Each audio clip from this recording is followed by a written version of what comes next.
The Lord be with you. And with your spirit. A reading from the Holy Gospel according to John. Glory to you, Lord.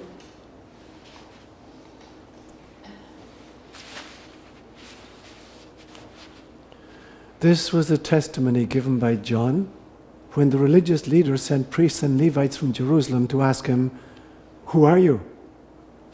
He confessed, and he did not deny it, but confessed, "I am not the Messiah."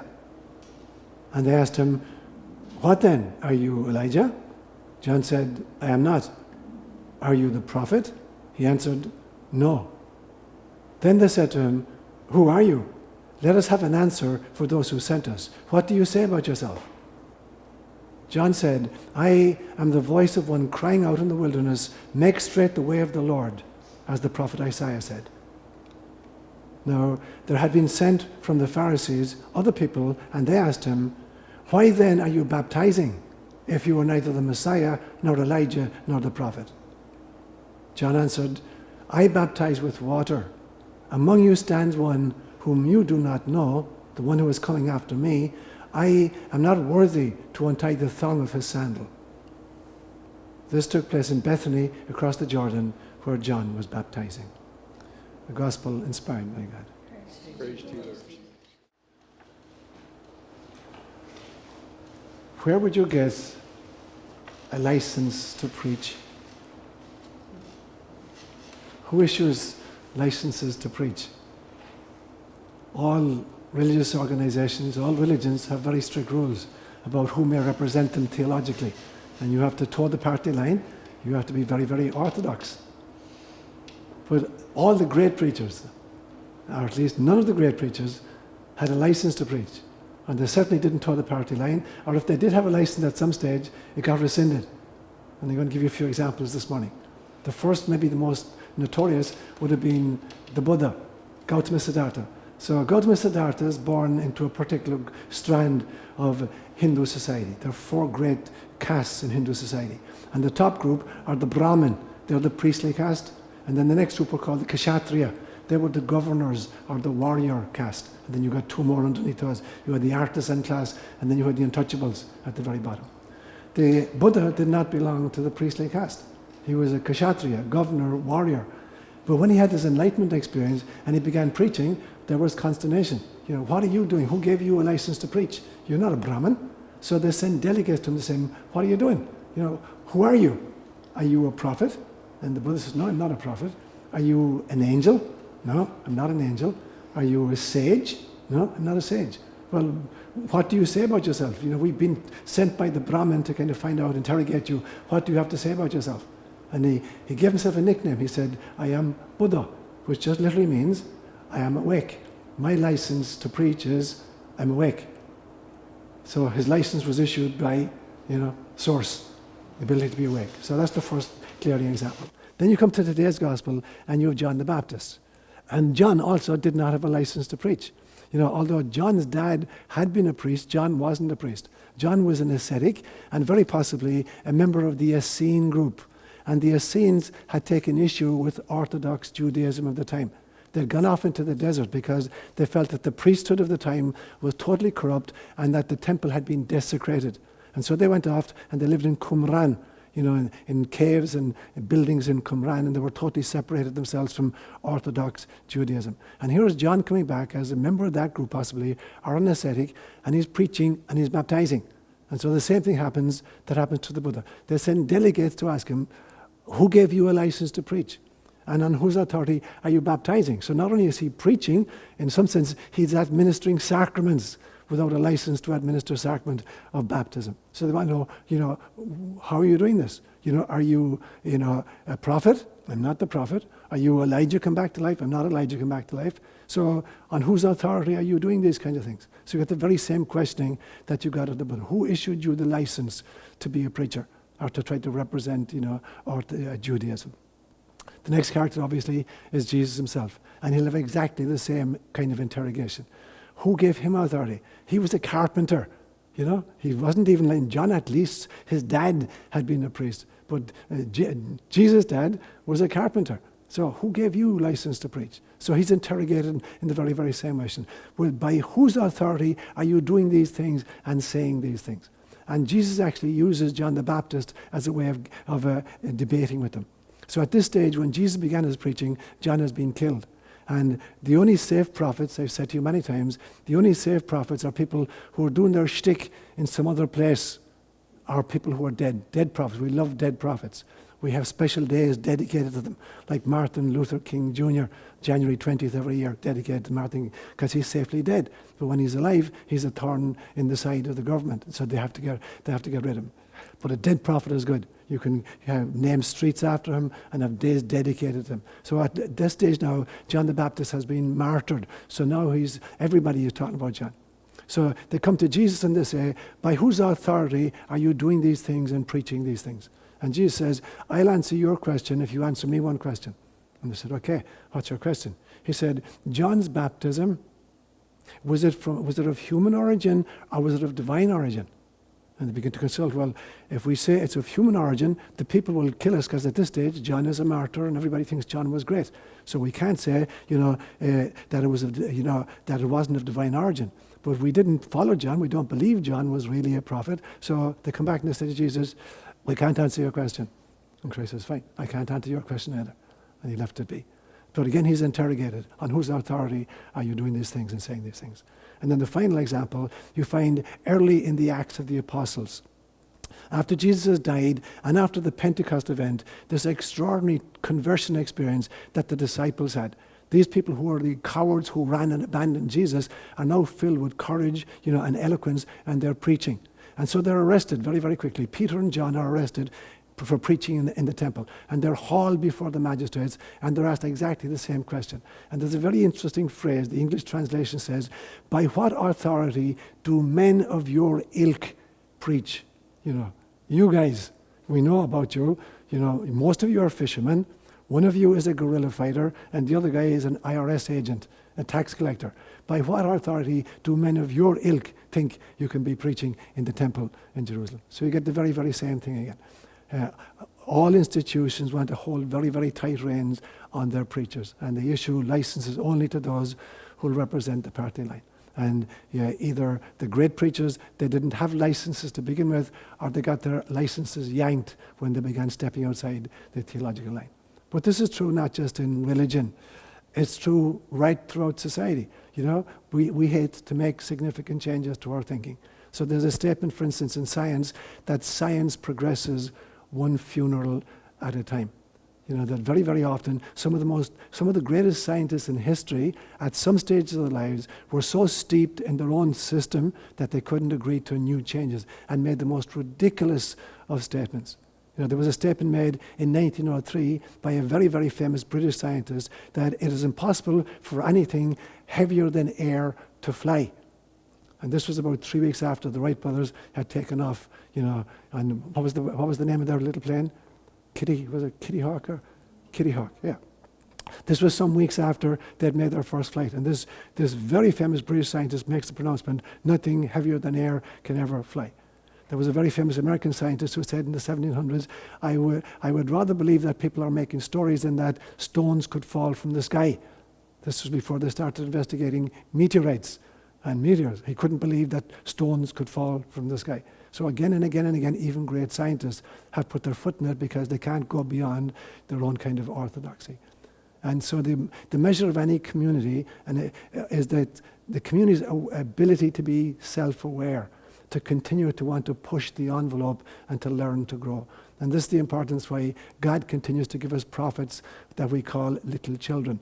Little children come in and little children embrace change all the time. They love change. They love experimentation. And so they're the lifeblood for community because they show us what is possible.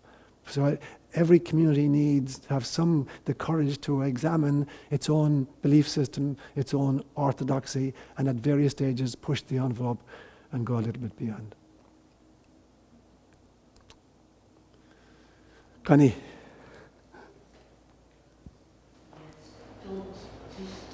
Filled with stuff. Is it good stuff? It's not. Cold stuff.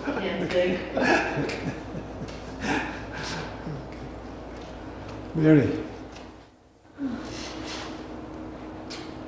Well, I was just thinking as you were giving those examples, they're just just a classic example of how the fear, it's the fear that they're gripped by, and then it's really demonstrated in that you have absolute control, everything, everyone.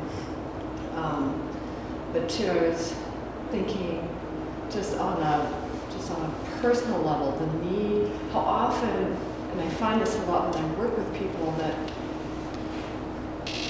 there's a need in the process of becoming self-aware to really examine one's values and to really sometimes assess whether a value, because I was just talking about this really the other day, when you find yourself out of integrity, it's typically something you're up against, something, a value.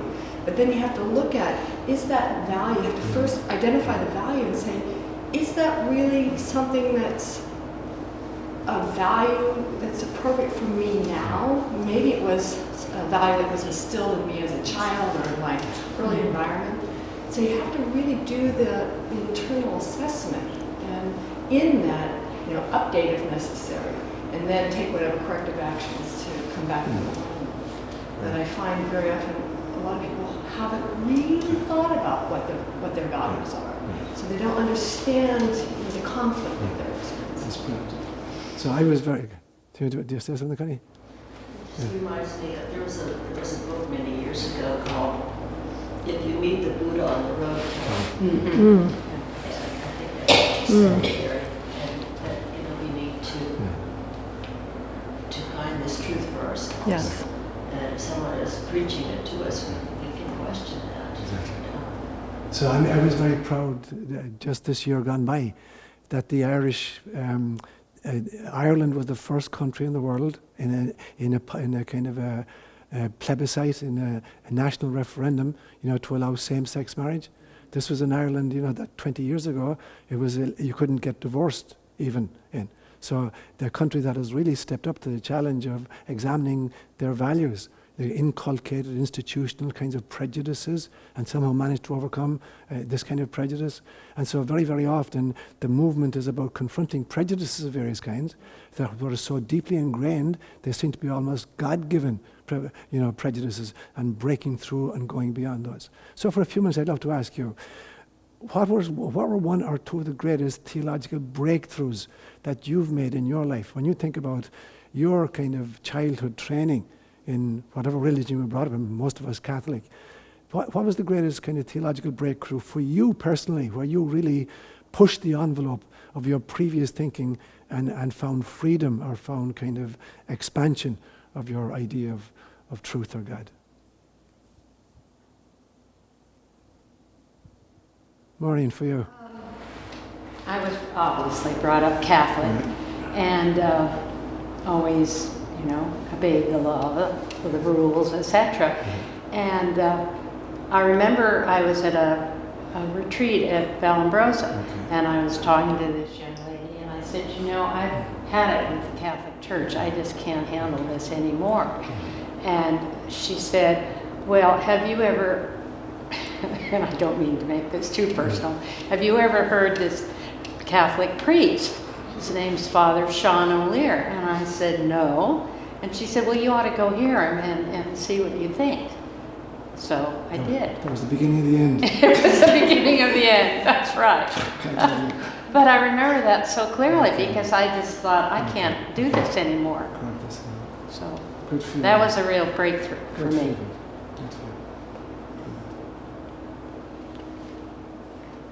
I think for me, it probably stems around having been raised Catholic and the whole issue of divorce. Recognizing that I was in a marriage that probably never should have happened, but there it was, and I can remember very early on in the marriage where I went to my dad and said, I'm in trouble, and I was 5 months pregnant at the time, and being of the old school, he said, you got to go back and find a way to make that marriage work. And being the good girl and always obeying Dad, I said, okay, let me go back. And I was living abroad, And, for almost, but I mean, for almost 20 years, I was battling against Tough something to that get never, I never was going to work. And to be able to get past that, to be able to say, okay, you know what? I think I've done everything humanly possible, and this is never going to work. And I've got to let go of all the, all the stuff, and just take ownership of my life. Good for you. And and whoever that was going to offend, so be it. But to say, that's your business, not mine. That's brilliant, Mary. No. Good for you, Chris. Good for you. Karen. So I think I must have been maybe 6 or 7 years old around the time of First Communion. And there had been a lot of, the expectation was, because I was raised Catholic and went to Catholic schools, that all your friends would be Catholic. And a vast majority of my friends were not Catholic. Okay. And so I think that was the first crack in the notion of these are the good people, these are the not good people. So I could see people living morally, ethically, spiritually wonderful people. And I think that's when I first realized, wow, there's more than one way to do this. It doesn't need to be that way. These people are doing something totally different, and they are equally wonderful. And I think that just opened up, my curiosity about lots of ways to live a life. Brilliant. Penny. I think it was when I finally got over the idea of duality. The whole concept that God was anthropomorphic figure in the sky, and there was a book of all the sins were being jotted down, and we were going to be judged, and there was punishment and sin and all of that. And that God was separate. He was in heaven, we were on earth, we had one chance to prove ourselves in our life. If we screwed up, and God forbid we had a mortal sin when we died, that was the end of it for eternity. And all of this had always sounded strange to me, and I had struggled with it, just growing up Catholic. But finally, when I was able to just put all that aside and get past that and see that this is, and this was all gobbledygook, really, that it just didn't make any kind of sense, and that there was no, that there was the unity, not the duality. And was it from reading or thinking, or how did you arrive at that space for yourself? It was from thinking, but I think the catalyst was really a book that actually was our gardener who had written it, and he was a devotee of Sai Baba. Oh, brilliant. Okay. And he had written this book, and Ed was in the hospital having major surgery, and I was reading this manuscript while it was a 9-hour surgery, and it just kind of, the light just went on.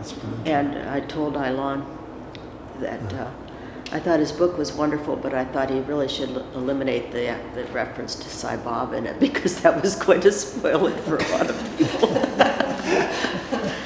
And he just kind of laughed at me, but anyway, that was the beginning of my road down to Eastern philosophy, religion. And then finally it all Start to come together. Good for you. Bernadette, you were raised French Catholic. Well, I was around, and my mother was very negative. Okay. And my father was not, he was wonderful, but she kept telling me as I'm growing up, you can't do this, you can't do this, and I was a good student, and I had great friends and all this, but it was down. I had to overcome that. I had to learn that I could do and be what I wanted to be. Even though I did get support from my father always, the mom was there and just, all the time. Okay. Good for you. So, Brilliant. Brilliant. Yeah. Ed, what was your journey like? Pardon? What was your journey like? Well, I was raised Catholic, and I went all through 12 grades to Catholic school, and just followed along, and finally as I got older, I started questioning Good things. for you. But, you know, I still like the Ritual. The ritual. The ritual is beautiful. Yeah. Yeah, I still like the ritual. I don't think anybody does ritual better. You know, a high mass in a Catholic cathedral is just an extraordinary multi-sensory event. Yeah. And, you know, I've gone through Connie and I have gone through the same journey with, you know, a lot of other places, and they all seem fine, but I kind of agree with Connie that it's something in here, not out there. And Maureen. I remember my former husband used to say, he's Mass, and he'd say, that's the best magic show in town. And never went to So church. you guys lived right in the middle. You lived in Rome for years. Yes. Yeah. Yeah. Okay. That's right. But luckily, there was a Jesuit priest that was at the, I forget the, whatever college Okay. that the Jesuits went to, and so I found him early on, and so it was, you know, I didn't have to go through the dance, so to speak.